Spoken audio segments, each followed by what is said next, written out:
Bismillahirrahmanirrahim.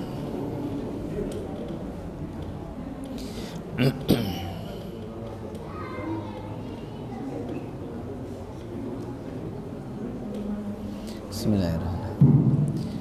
Assalamualaikum warahmatullahi wabarakatuh. Innal hamdalillah nahmaduhu wa nasta'inuhu wa nastaghfiruh wa nastahdihi wa natubu ilaihi wa na'udzu billahi min sururi anfusina wa sayyiati a'malina may yahdihillahu fala mudhillalah wa may yudlil fa ulaika humul khasirun. Asyhadu an la ilaha illallah wahdahu la syarikalah wa asyhadu anna Muhammadan abduhu wa rasuluhu la nabiyya wa la rasula ba'dah. Allahumma salli ala Muhammad wa ala ali Muhammad kama shalaita ala Ibrahim wa ala ali Ibrahim wa barik ala Muhammad wa ala ali Muhammad kama barakta ala Ibrahim wa ala ali Ibrahim innaka Hamidum Majid. Faya ayuhan nas faya ibadallah usikum wa iyaya bitaqwallah haitsu yaqulu azza wa jalla fi kitabihil karim a'udzu billahi minasyaitonir rajim ya ayyuhalladzina amanu taqullaha haqqa tuqatih wa la tamutunna illa wa antum muslimun. Wa qala Rasulullah sallallahu alaihi wasallam khairun nas man tola umruhu wa hasuna amaluhu wa qala khairukum man ta'allamal Qur'an wa 'allamahu. Allahumma la sahla illa ma ja'altahu sahla wa anta taj'alul hasna idza syi'ta sahla. Allahumma inna na'udzubika min fitnatil wabail kuruna wa min sayyi'il asqam. Shadaqallahul adzim wa shadaqa rasuluhul karim.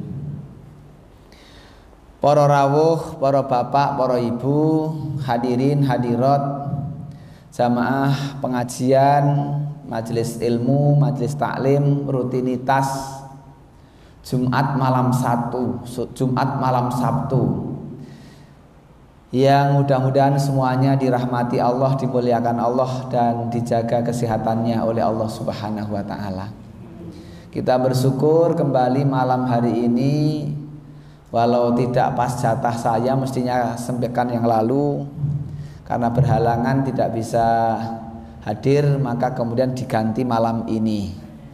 Kita bersyukur tetap masih diberi kekuatan oleh Allah untuk bisa beraktivitas yang baik, diberi panjang umur untuk beramal yang baik. Sebaik-baik manusia khairun nas man tola umruhu. Sebaik-baik manusia atau manusia terbaik adalah yang man tola umruhu, panjang umurnya, wa hasuna amaluhu, dan baik amal perbuatannya, baik di masa longgar maupun di masa sempit. Bahkan masa sempit itu sangat bergantung kepada masa longgar kita. Seberapa kita mampu mengamalkan sebuah amalan di masa sempit, itu kaitannya dengan pertolongan Allah ketika kita di masa longgar. Maka Nabi kita berpesan, ta'arraf ilallah firraha ya'rifka fis siddah. Kenalilah Allah ketika longgar, kenalilah Allah ketika segalanya mudah, ekonomi mudah, ngaji mudah, sholat jamaah mudah, dan sebagainya. Ya'rifka fis siddah, nanti Allah akan mengenalmu ketika engkau menghadapi masa yang sulit. Sulit sholat jamaah, sulit berekonomi, dan seterusnya. Ini kunci. Inilah pentingnya belajar menyelamatkan hati dari tipu daya setan. Ighasatul lafan min masayyidis syaitan. Jadi menyelamatkan hati dari jala, jeratnya setan. Maka sumbernya adalah Al-Quran dan hadis atau kaul para imam, para ulama. Al-Quran menerangkan bagaimana masa-masa yang sulit dan masa-masa yang mudah. Bapak Ibu sekalian, ingat bagaimana Nabi Yunus alaihissalam di masa sulit. Di masa sulit beliau ditolong oleh Allah karena di masa mudah selalu dekat online kepada Allah. Di masa sulit beliau juga ditolong. Bahkan sulitnya sulit yang kalau diukur dari keselamatan, tingkat keselamatan Nabi Yunus itu tidak tertolong lagi. Di dalam 3 kegelapan.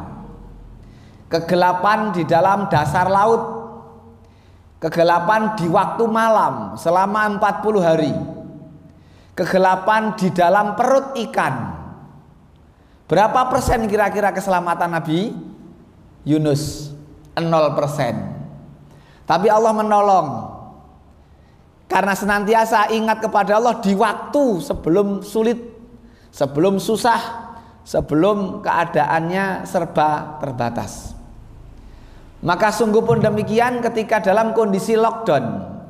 Ini kan lockdownnya Nabi Yunus, PSBB, PPKM dan level sama begitu.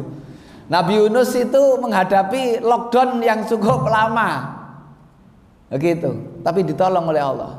Sampai kemudian diabadikan dalam Al-Quran zikirnya Nabi Yunus, la ilaha illa anta subhanaka inni kuntu minadz-dzalimin. Sehingga ini sangat baik ketika mau berdoa diawali dengan itu, la ilaha illa anta subhanaka inni kuntu minadz-dzalimin. Nabi Yunus alaihissalam. Tak terkecuali juga Nabi Yusuf. Nabi Yusuf lockdown 4 kali.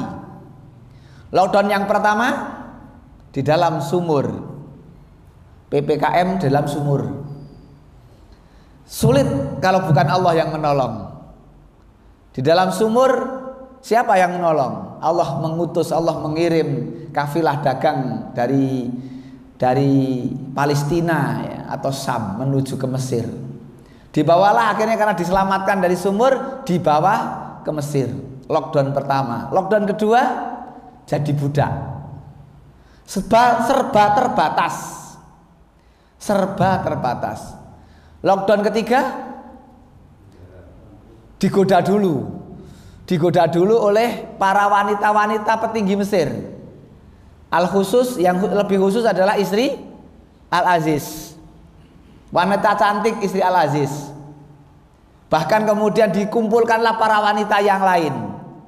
Kalau di dalam Al-Quran disebutkan para wanita niswah fil Madinah. Ya, bukan hanya satu, wanita-wanita. Ini lockdown ketiga. Dia harus terpenjara hatinya, meperhawa nafsu, gitu. Sukses. Kemudian lockdown ke-4, itulah penjara. Jeruji besi. Lockdown ke-4. Tapi Allah beri kemudian kekuatan yang luar biasa kepada Nabi Yusuf alaihissalam, sampai kemudian diabadikan dalam Al-Quran, Rabbi qad ataitani minal mulki wa allamtani min ta'wilil ahadits. Ini Nabi Yusuf. Tetapi kalau kita lihat ini surat Yusuf ayat 101 Bapak Ibu, kalau dibuka silahkan. Ngasto Quran mboten? Wis hafal? Ya, dibuka surat Yusuf ayat 101. Rabbi qad ataitani minal mulki. Kerajaan. Nabi Yusuf ini luar biasa. Ini Bapak Ibu kita buka sejarah lah. Nabi Yusuf alaihissalam luar biasa ketika dalam kondisi sempit maupun luang. Ketika kondisi sempit beliau senantiasa ingat Allah. Ketika longgar juga demikian. Maka ketika diberi kelonggaran, kenikmatan yang penuh, kenikmatan menjadi orang terpenting di kerajaan Mesir.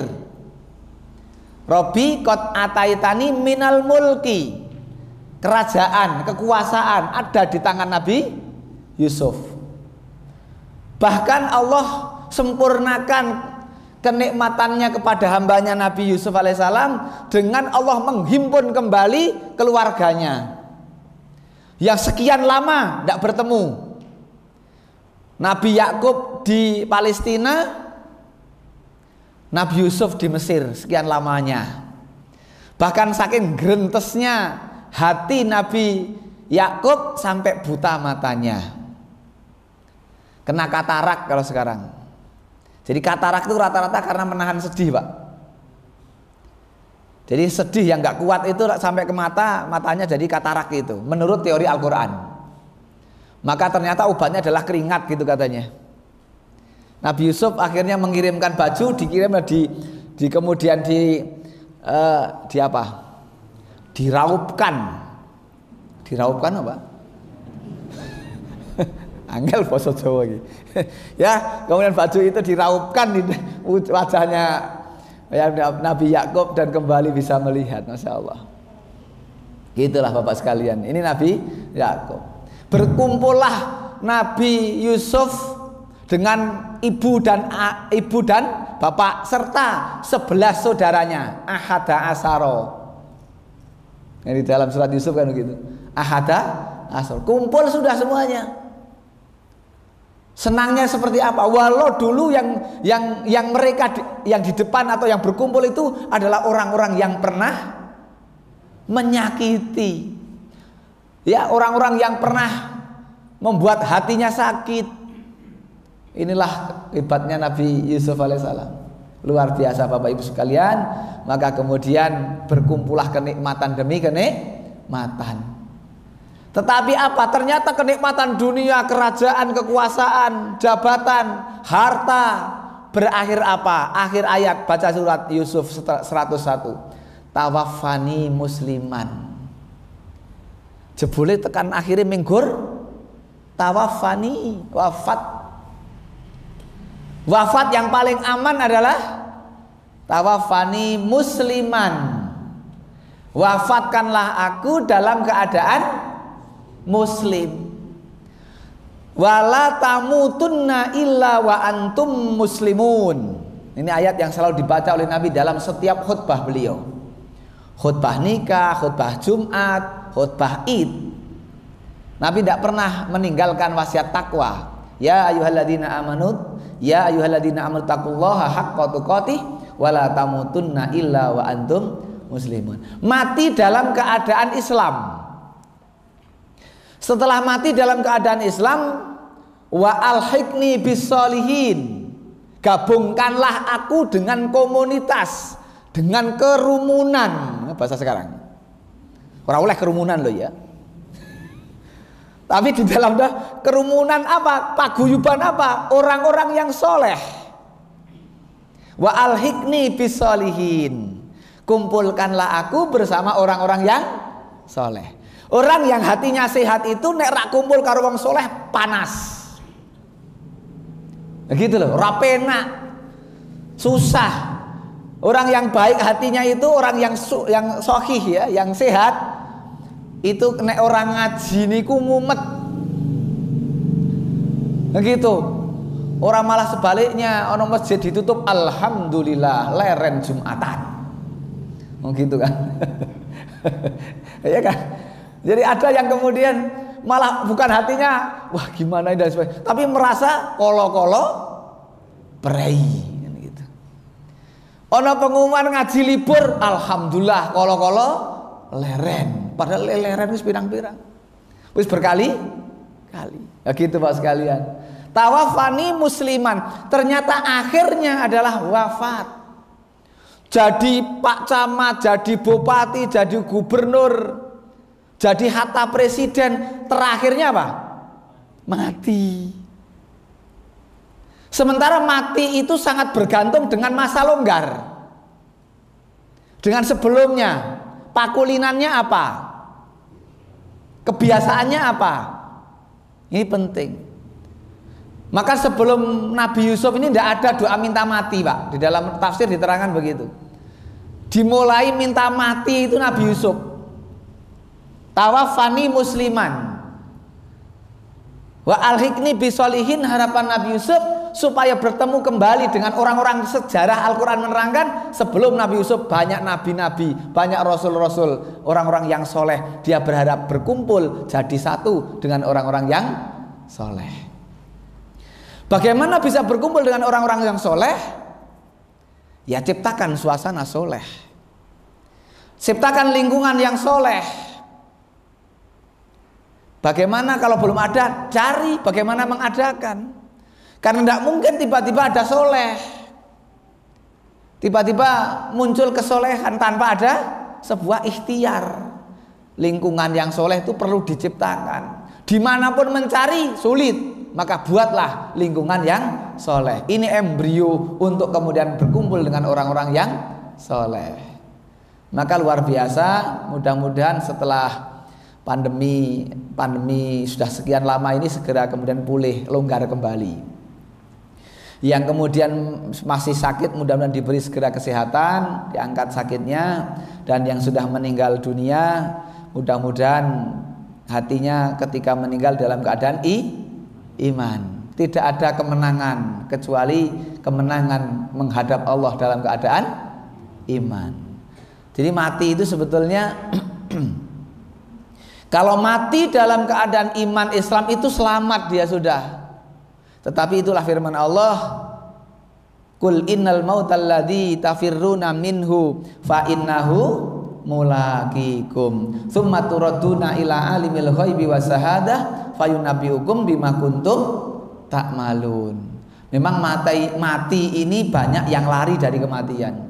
Qul innal mautal ladzi tafirruna minhu, gitu.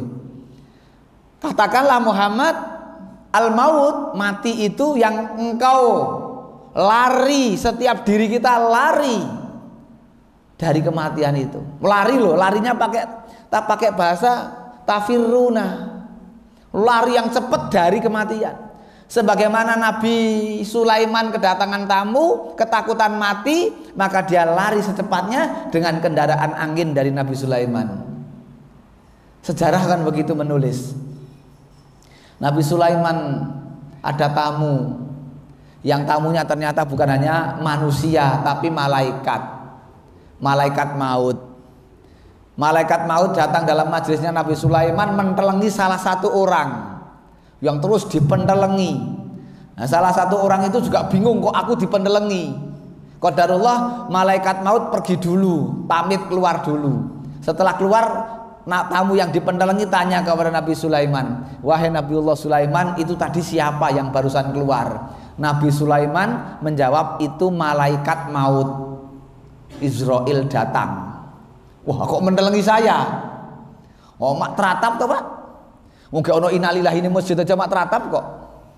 Innalillahi wa inna ilaihi rajiun. Ini dipentelengi malaikat maut. Dia minta tolong kepada Nabi Sulaiman, ya Nabiullah, tolong saya. Kayak saya mau dicabut nyawanya ini. Tolong saya agar saya bisa lari cepat. Anda ini punya kendaraan angin, maka beri izin agar saya naik kendaraan angin itu menuju India, dari Palestina menuju India. Dikabulkanlah oleh Nabi Sulaiman, maka orang ini naik angin sampai ke India. Ternyata orang yang tadi ketemu di Palestina sudah tengok-tengok di situ. Bahasanya tengok-tengok ya. Sudah gogok ngenteni karena di dalam catatan takdir dia mati di situ. Dia turun mak jegagik. Ajal mak jegagik bahasa Indonesianya apa? Waget loh, kok sampeyan? Dia juga, oh iya sampeyan. Aku kan mending kono yo kaget. Lihat jadwalmu di sana nih, kok kamu di sini. Jadwalmu di India, nami kok kamu di sini di Palestina. Coba Bapak ini, seandainya tamu yang kedua ini yang ke India ini, kemudian dia naik becak, rada suwe mati Pak. Naiknya rada naik androng, orang naik angin, orang ndang mati. Itulah takdir. tempat rahasia, kapan rahasia, cara rahasia. Ini Bapak Ibu sekalian, saya mengantarkan kaitannya dengan menyelamatkan hati. Jadi sudah lockdown, PPKM dan seterusnya, sebagaimana Nabi Yunus, Nabi Yusuf juga. Kuncinya apa? Ketika kondisi longgar, ingat Allah. Ketika sempit, Allah akan ganti mengingat kita. Kalau harus dipanggil oleh Allah, mudah-mudahan Allah jaga iman kita. Iman tetap dalam dada sampai menghadap Allah. Itu luar biasa. Itu sudah kemenangan. Gitu Bapak sekalian. Nomor berapa kemarin, ada yang ingat? Mas? Nomor berapa? Nomor 1, mentauhidkan Allah, menyelamatkan hati dari tipu daya setan. Yang kedua, mengikuti Rasul dan para sahabat dalam beragama dan menjauhi kebid'ahan. Sudah ini? Apa lali? Lali. Lupa ya Pak ya. Gitu. Ini Ibnu Qayyim, ini memang kitab Ibnu Qayyim Ighasatul Lahfan min Wasaidi Syaitan itu juga menerangkan betul banyak tentang urusan hati. Saya ulang ini penting. Dan tidaklah sempurna kesucian pada hati kecuali apabila selamat dari 5 perkara. 1, kesirikan yang membatalkan tauhid. La in asyrokta la yahbatonna amaluka, itu ayatnya. Yang kedua, bid'ah yang menyelisihi sunnah. 3, syahwat yang menyelisihi perintah. Ini maghdub dalam surat Al-Fatihah itu. Ya, orang-orang yang maghdub. Yang keempat, kelalaian yang bertentangan dengan zikir. Lalai dari ingat kepada Allah, lalai dari akhirat. Karena konsentrasi penuh untuk dunia, untuk harta, untuk kekuasaan, untuk jabatan, lalai. Ketungkul, lalai itu bahasa Jawa nih. Ketungkul ngumpulke biting. Nggih Pak yo. Ketungkul nyari pendukung. Ngasek sholat isya setengah rolas. Ada yang begitu? Ada nih Amerika mboten. Amriko. Gitu. Jadi ada yang begitulah, ketungkul dalam berbanyak hal lah gitu. Masya Allah ya. Kelalaian yang bertentangan dengan zikir, ingat kepada Allah. Serta hawa nafsu yang menyelisihi loyalitas wala ya, ittiba ya, kepada Nabi. Jadi hawa nafsu yang menyelisihi loyalitas. Hawa nafsu mengajak manusia kepada hal-hal yang inna nafsa la ammaratum bisu. Hawa nafsu itu mengajak, mendorong manusia untuk beramal yang sayyi, yang salah. Gitu. Hawa nafsu begitu. Kelima, berapa? Belum ya? Keempat dan ke apa? Oh, betul. Serta hawa nafsu yang menyelisihi loyalitas ittiba dan keikhlasan. Kelima perkara ini merupakan penghalang dari Allah. Gitu. Ini semuanya urusan hati Bapak Ibu sekalian. Ya, urusan hati. Yang ketiga, benci kepada dosa dan maksiat. Hati yang bersih itu akan merasakan sakit dan tersiksa jika ia melaksanakan maksiat dan dosa. Kalau kita hatinya bersih, mesti beramal salah itu merasa berat sekali. Rasanya gelo, rasanya salah, rasanya nggak karu-karuan. Berarti sebaliknya ketika melaksanakan maksiat dan kedosa kok nikmat, ini sudah nggak karuan hatinya. Itu. Termasuk bukan hanya maksiat dalam arti mengerjakan maksiat.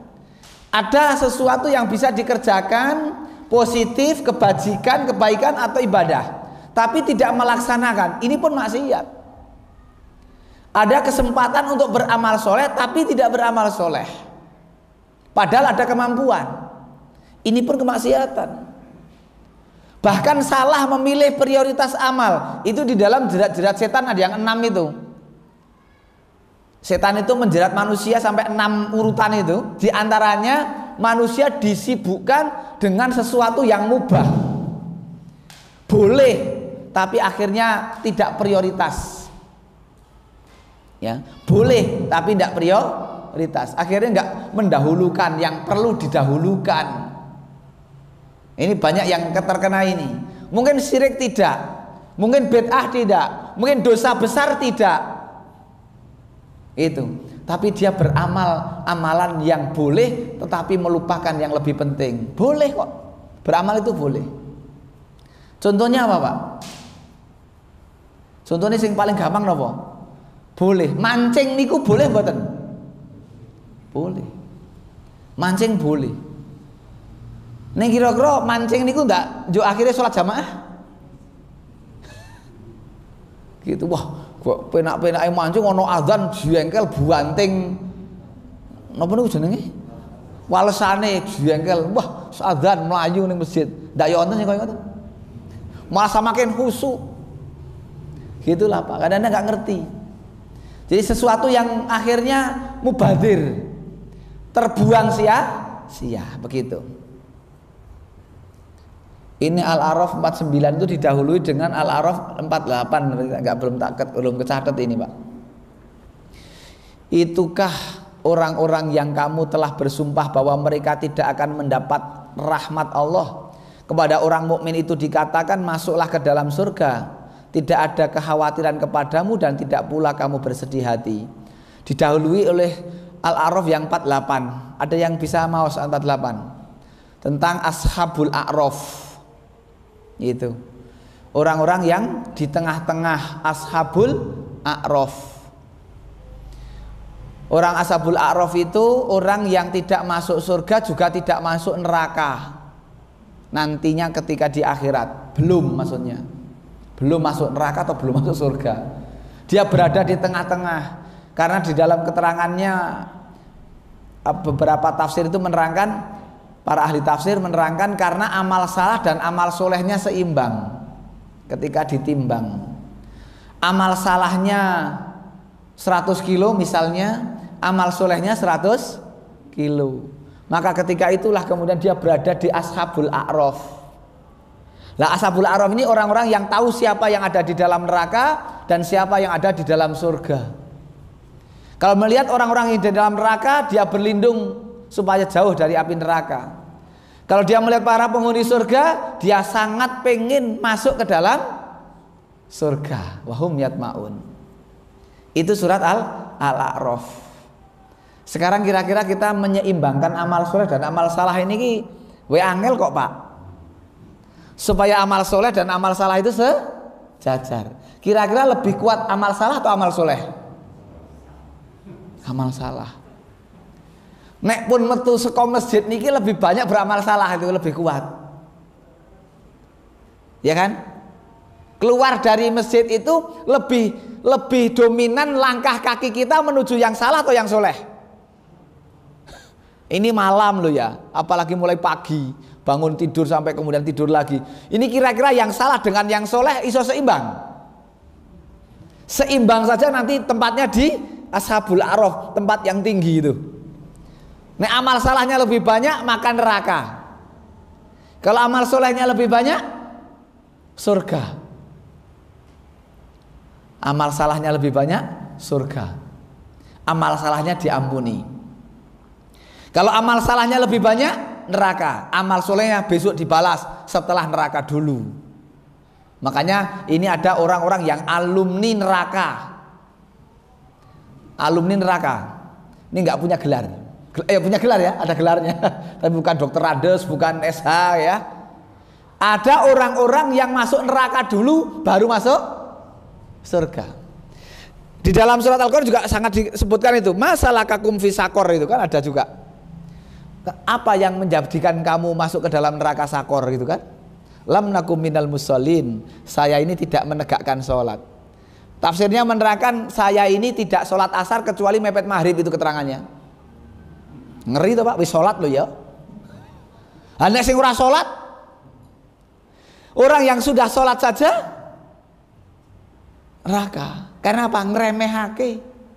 Tidak sholat duhur kecuali mepet asar. Tidak sholat asar kecuali mepet maghrib. Dan ini masih banyak. So yo sisan dene ngoten nggih Bu.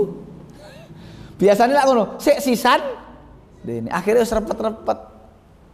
Malah ngirit katanya, ngirit sih ki karo ngirit gak larang banyu. Kena ge wudu pisan, kena ge asaran, kena ge maghriban itu. Pengiritan. Ini yang terjadi kadang-kadang begitu. Orang-orang kadang-kadang wah kose. Wong isih adaan. Maka yang sering menggunakan usolli itu ada adaan, ada kodoan. Nek adaan tepat waktu, nek kodoan di luar waktu. Maka sering ada ucapan adaan lillahi ta'ala ya. Nah, gitu. Ada itu kan waktunya, masih waktunya. Sekarang sholat asar jam berapa? Sholat duhur habisnya jam berapa? Sholat duhur habisnya waktu asar kan? Sekarang masuk asar jam berapa? Jam 3 lebih? Ini ada jam tuh? Jam berapa? Lebih berapa menit ya? Maka disebut adaan itu manakala waktu duhur ya. Waktu duhur masuk sampai habisnya waktu duhur adalah datangnya waktu asar. Itu adaan. Jadi sholat jam 3 kurang 5 menit itu masih adaan.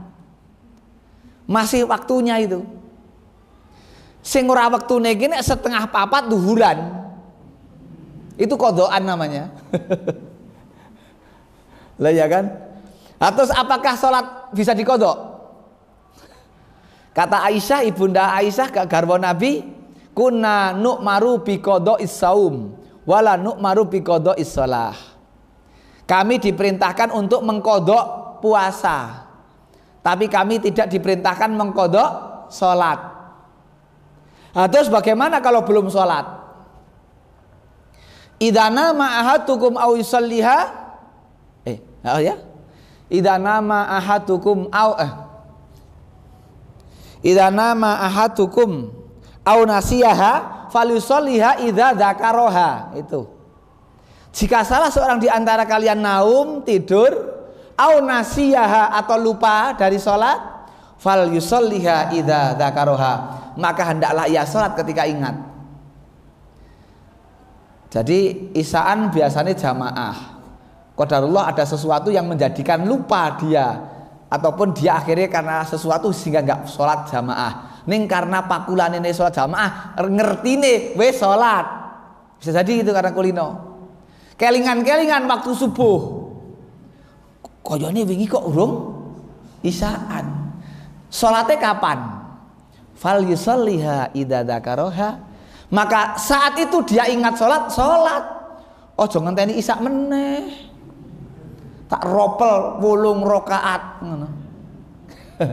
Engko sore engko bengi nek wis isak meneh, engko tak salat gitu. Ndak, fal yusalliha idza dzakaroha. Dia sholat ketika dia ingat wingi urung isaan, ya subuh itu isaan. Kalau alasannya lupa atau karena tidur. Karena orang tidur itu kan tidak tahu. Orang tidur itu orang yang posisi paling lemah. Maka orang yang posisi tidur orang paling lemah, Pak. Maka kalau memang kita disunahkan oleh Rasul ketika menjelang tidur itu banyak-banyak berdoa dan banyak-banyak wirid. Termasuk takbir 33 kali kan gitu tuh, itu yang diajarkan Nabi kepada kepada putrinya Rasulullah Fatimah. 33 kali takbir, 33 kali apa? Tahmid, 33 kali tasbih ya. Nah gitu, itu yang diajarkan oleh Rasul kepada Fatimah. Karena memang tidur ini, kalau sudah tidur itu kita jangan sangat lemah. Belum tentu kembali lagi kok. Belum tentu kembali. Ngerti-ngerti petukan malaikat mungkar nakir. Kok manro buka iki piye to ki ngono. Israel udah datang, kan ngeri Pak. Ya begitu ya Bapak Ibu sekalian, niki eling tiniling saling mengingatkan. Yang keempat, ya. Monggo. Bismillah. Monggo.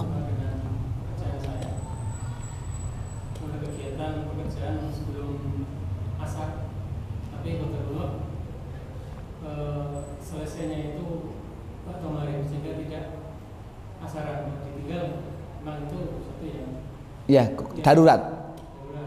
Artinya terus waktu itu juga setelah selesai saya doa asar dulu baru sholat maghrib. Gimana itu? Karena kedua asar habis. Nggih. Yang pertama, kira-kira tahu tidak bahwa nanti akan ada peristiwa itu, maksudnya begitu?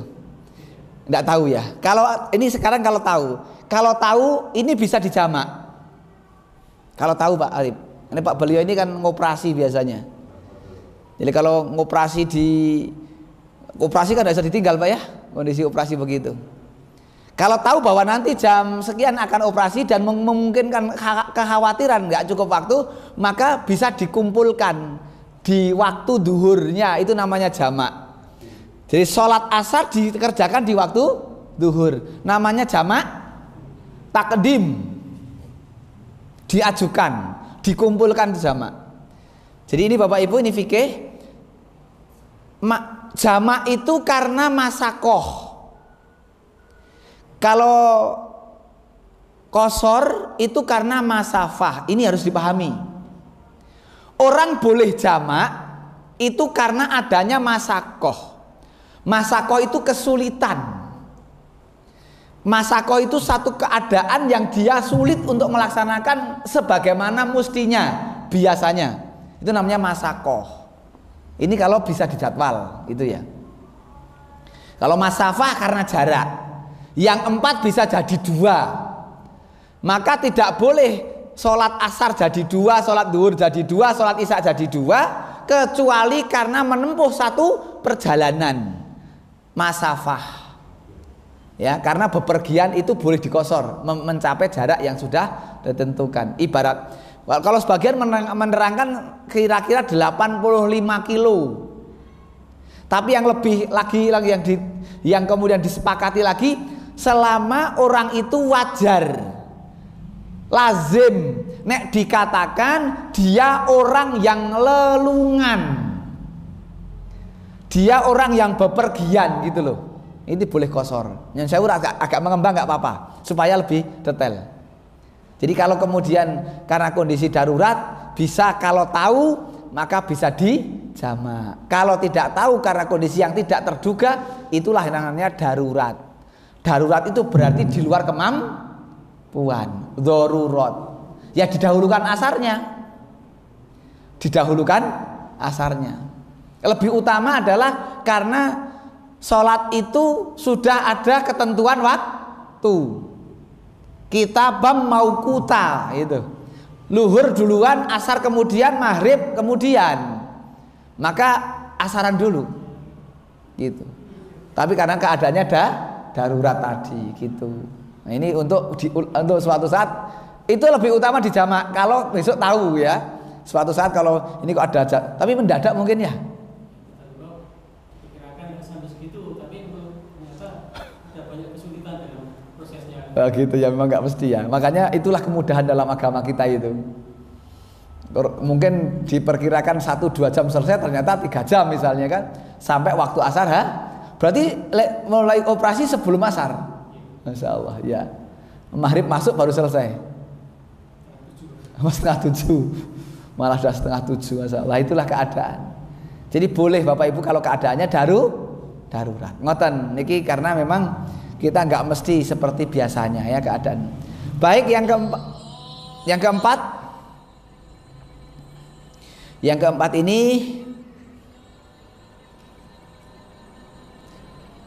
surat apa ini Pak? Atau Bah ya 92.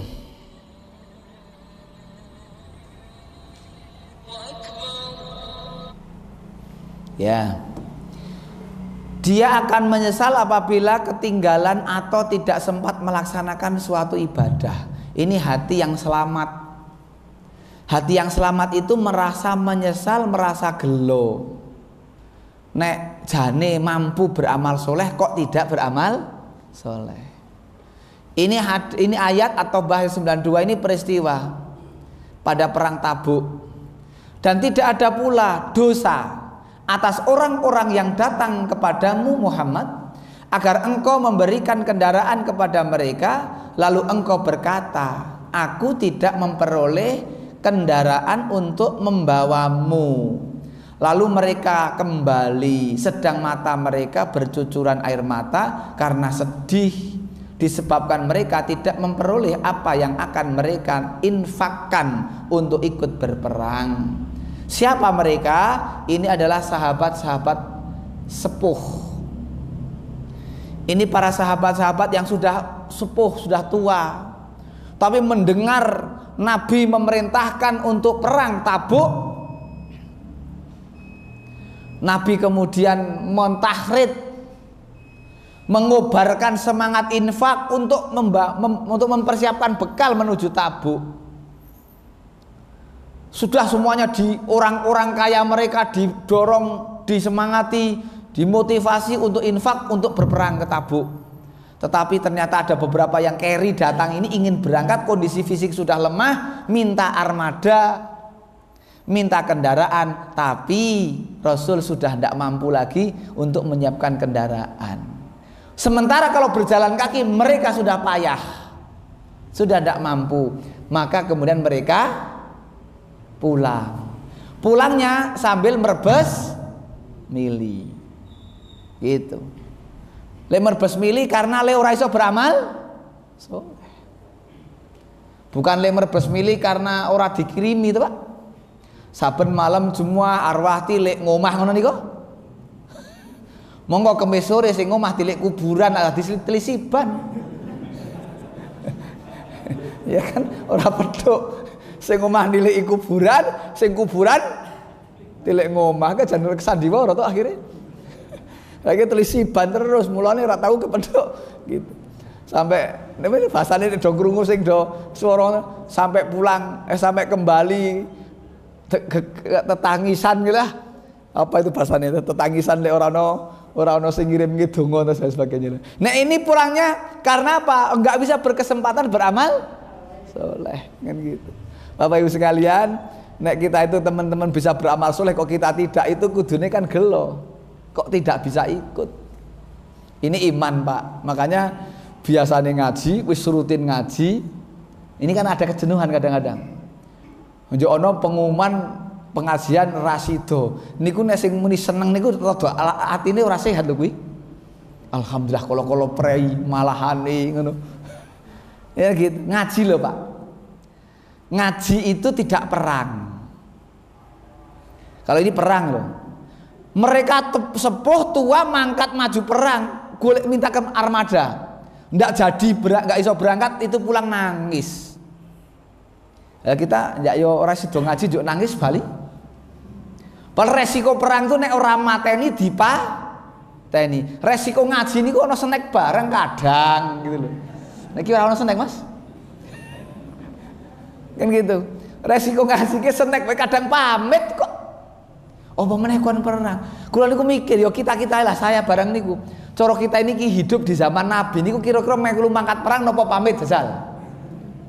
Omong golek alasan sing tepat men iso izin ngono. Ini berat, Pak. Zaman Nabi itu mah Tabuk itu dangu apa panjang. Tabuk ini Rasulullah membawa pasukan 12.000. Ini setelah Fathul Makkah. Fathul Makkah itu 10.000. Ya, tahun ke-8. Itu ke Makkah dengan 10.000 pasukan. Lah kemudian 1 tahun atau 2 tahun kemudian perang Tabuk. Ini sudah pasukan Rasulullah sudah 12.000. Nah gitu, Masya Allah. 12.000 jalan kaki, Pak. Itu nggak naik unta semua, Pak. Ya ada yang jalan kaki. Makanya nih yang sepuh-sepuh karena kondisi fisik dia mintakan kendaraan. Ya rata-rata jalan. Ada 12.000 nggak unta kabeh, untane 12.000 tuh. Begitu, ini ada yang jalan, ada yang bergantian. Sampai dalam riwayat yang kita baca, kehabisan air, sebagian unta sebagai kendaraan disembelih, kantong untanya diambil, kantong air itu, kantong air dalam unta diambil, pun air habis untuk diminum, sampai sebagian telek unta itu diperes diambil airnya. Teleknya unta diperes diambil airnya, air diminum, sementara teleknya diusar-usarkan. Nah, diusar-usarkan apa bahasa Indonesia nih? Dioles-oleskan di delamaan kaki. Masya Allah, itu mereka untuk mencari surga. Tawafani musliman wa alhiqni bisolihin, sampai seperti itu. Maka perjuangan kita ini belum Pak, belum apa-apa ya. Dengan zaman Nabi jauh. Kalau zaman Nabi, mereka yang punya harta-hartanya untuk berjuang, yang mereka yang punya fisik-fisiknya untuk berjuang, yang punya pemikiran terobosan untuk kemaslahatan umat, otak pikirannya untuk mencari kemaslahatan umat, itu luar biasa Pak. Karena memang tauhidnya mantap, hatinya nyantel kepada Allah. Maka dunia di tangan, bukan di hati. Dunia ini di tangan, ditokke ora samar nek kelangan, ilang ora samar nek kelangan. Nek ketika datang tidak berlebihan, nek bergembira. Itulah zuhud, itulah yang kemudian disebutkan di dalam yang kelima. Semakin zuhud terhadap dunia dan semakin mendekatkan diri kepada akhirat. Zuhud, meletakkan dunia itu di tangan. Tidak meletakkan dunia di hati. Sing paling gampang lek mikir ngeten, jane sandal niku dienggo ning ati apa dienggo ning kaki? Rata-rata malah sandal dienggo ning ati. Buktinya dienggo ning ati? Dengarkan pengajian, dengarkan khutbah, mikir sandal. Itu namanya sandal dipikir di hati. Nek sandal iki panggonane untuk kaki kok, ini dipikir di hati. Ngono nek ngase ilang. Mula kadang-kadang Jumatan tuh nek diajak ning ngarep ning saf awal wedi. Samar nek nggo metu keri sandale hilang. Makanya nek untuk menjaga kemaslahatan iman itu, nek tindak ting masjid ora usah api-apian sandal. Men lek ngibadah tenanan. Allahu Akbar kelingan kayak mau tak delekin ning kono wah jantan malah pekelingan to. Dunia ini menggoda. Sandal aja kadang jadi perkara kok. Apalagi sebelumnya sudah ada kehilangan, kita tambah kampanye sisan. Jadi sebelumnya Jumat kemarin ada kehilangan sandal, gak diumumkan sisan. Niku yang kedua gak aku hilang ngono. Itu kan yang terjadi. Jadi urusan dunia ini dekat sekali memang dengan manusia. Maka dunia ini kan dekat, dana itu dekat, rendah. Makanya kita lebih rendah, lebih berpikir kepada dunia daripada akhirat. Coba sekarang Bapak Ibu, kita lebih banyak menyiapkan fisik atau hati? Rata-rata kan fisik. Coba pulangnya raga, pulangnya jasad, mudik nek hari raya, itu kan mudiknya badan. Mudik itu akan nikmat manakala kita pulang dengan kendaraan. Sampai di rumah bahkan sudah ada renovasi rumah. Karena sebelum pulang kita sudah kirim dana, kirim uang untuk perbaikan rumah. Rumah tambah api, CT anyar, dapurnya semakin bagus, lapangan parkirnya ombo. Kan gitu, semua dipersiapkan ketika badan mau pulang. Apalagi pulang dengan kendaraan pribadi. Kira-kira dengan kendaraan pribadi kan manu Pak, seneng. Apalagi kendaraannya sing apik napa? Pajero, Fortuner itu, Alphard dan lain-lain. Kira-kira pulang dengan kendaraan itu anak limo, bapak ibune kok melihat putra gangsal kondur kabeh, kendaraan kabeh, bapak ibune seneng ora? Seneng tenan. Anakku wis dadi wong. Nek Bali kok ngontel ki urung dadi wong, Pak. Nek Bali kok wis nganggo kendaraan parkir ning ngarepan bergembira, sing pulang bergembira, sing dipulangi bergembira. Karena apa? Ada persiapan. Ini jasad pulang. Sekarang pulangnya dengan apa itu? Dengan pesawat saja tidak lebih bergembira kok. Pulang dengan pesawat itu nggak gembira karena apa? Karena pesawat nggak sampai rumah. Naik taksinya juga pulang. Naik taksi sampai rumah sing meroh ya sing ning omah, sing ning sawah ora ngerti kok. Sing ning kantor gak ngerti, sing ning pasar gak ngerti. Ning nek pakai kendaraan sendiri sampai rumah ngerti kan gitu. Wah, seneng banget. Dan itulah jasad, itulah raga. Roh ini mau pulang. Kalau roh sebelum pulang mempersiapkan diri, nyari kendaraan pulang. Bahkan sebelum pulang roh itu mempersiapkan rumah. Alangkah senangnya ketika pulang. Pulangnya roh adalah inna lillahi wa inna ilaihi rajiun. Ini kan pulangnya roh. Rumah sudah disiapkan. Siapa yang sholat 12 rakaat sehari semalam, sholat sunat ya, rawatib, maka dibangunkan rumah baginya di surga. Ini dia sebelum pulang roh itu sudah gawe omah dhisik. 12 rakaat, 4 rakaat sebelum duhur, 2 rakaat setelah duhur, sudah 6. 2 rakaat setelah maghrib berapa? 8. 2 rakaat setelah isya 10. 2 rakaat sebelum subuh 12. Jaga 12 rakaat sehari semalam. Niki abot apa endreng? Rolas nih lho, abot. Awan isih nyambut gawe. Barisak mulai ngantuk abot arek salat sunat. Subuh arek qobliyah isih turu, dadi angel kabeh, Pak. Kan semuanya berat. Sing iso ki kira-kira bar maghrib itu sing rada aman kuwi. Maghrib itu kan paling aman gitu. Ini nek sing isya ngantuk ya kan, subuh ya turu. Ini sekarang subuh isih gasik wae tak iso telat kok. Ini subuh kan belum jam 4 sekarang. Ini mes jam 4 nanti. Ini subuh hampir mendekati jam 4. Terus nanti pas sebelum jam 4. Ini semakin berat iso tangi gasik. Itu saja 4:30 kurang sidik atau sekarang subuhnya sekitar 4:30-an, itu saja telat. 2 rakaat sebelum subuh ya abot ora mesti oleh. Apalagi ndak jamaah, dijamin nek ora jamaah ora salat sunat. Nggih napa mboten? Rata-rata kalau tidak jamaah orang nambahi salat sunat wis to. Gitu.